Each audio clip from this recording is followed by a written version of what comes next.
म्हणजे मला वाटतं 400 पार ची घोषणा आम्ही या ठिकाणी केलेली होती, माननीय मोदींनी केली होती आणि आपण बघाल की जवळपास 400 पावणे 400 या जागा एक्झिट पोलमध्ये या ठिकाणी दाखवल्या जात आहेत आणि मला वाटतं तो आकडा मी निश्चित त्या ठिकाणी उद्या पार करू.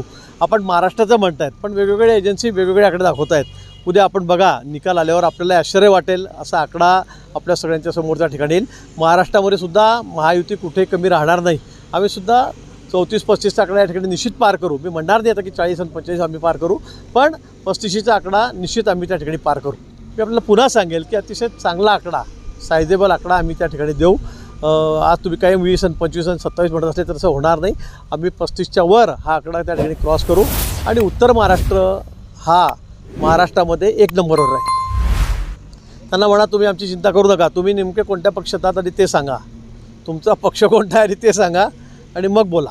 तो वरिष्ठांचा त्यांचा प्रश्न आहे, मला त्या बाबतीमध्ये काही माहीत नाही. मला वाटतं की मी त्या दिवशी रात्री 1-1:30 वाजेपर्यंत ॲक्शन झालं त्या दिवशी तिथे होतो. नंतर गुलाबभाऊसुद्धा दुसऱ्या दिवशी त्या ठिकाणी होते.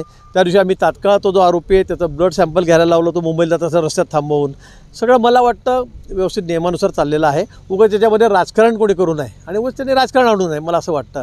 या संदर्भामध्ये कोणाची हयगय केली जाणार नाही. पोलिसांना आम्ही त्या दिवशी सक्त सूचना सगळ्या त्याच्या घरच्या लोकांना, नातेवाईकांसमोर त्या ठिकाणी दिलेल्या आहेत आणि आमची भूमिका हीच आहे की ज्यांनी चूक केली असेल त्याच्यावर कारवाई झालीच पाहिजे. कोण कुठला आहे, कोणत्या पक्षाचा आहे, आमच्या जवळ तर कोणी नाही त्याच्यामध्ये, पण कोणी असलं तरी पण अशा पद्धतीने 4-4 जीव असेल का 2 जीव असेल का 1 जीव असेल असा घेण्याचा अधिकार कुणालाही नाही आहे आणि म्हणून याच्यामध्ये जे नियमाने असेल तेच त्या ठिकाणी होईल. आचारसंहिता असल्यामुळे थोडासा विलंब लागलेला आहे, पण मी त्या दिवशीच पत्र दिलं ज्या दिवशी घटना, त्या तिसऱ्या दिवशी पत्र दिलं मुख्यमंत्री महोदयांना.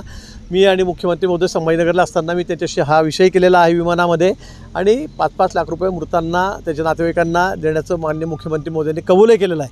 विम्याच्या बाबतीमध्ये सुद्धा मी सर्वतोपरी मदत त्याच्या नातेवाईकांना त्या ठिकाणी करतोय.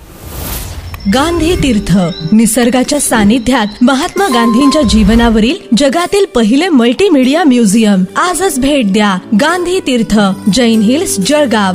अधिक माहितीसाठी www.gandhifoundation.net वर व्हिजिट करा.